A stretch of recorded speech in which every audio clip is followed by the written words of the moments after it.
Hi guys, welcome to my channel. ఈరోజు మనం కాకరకాయ వేపుడు ఎలా చేసుకోవాలో చూసేద్దాం రండి.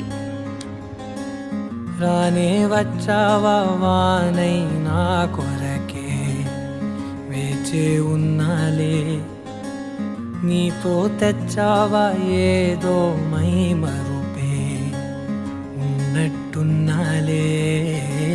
నువ్వే ఎదురున్నా తడుతూనే పిలిచానే నిన్నే ఎవరంటూ, కాలం పరుగుల్నే బ్రతిమాలి నిలిపానే నువ్వే కావాలంటూ. ఉరికే ఉరికే మనసే ఉరికే, దొరికే దొరికే వరమై దొరికే, ఎదకే ఎదకే నువ్వీదరికే నన్నే చేరి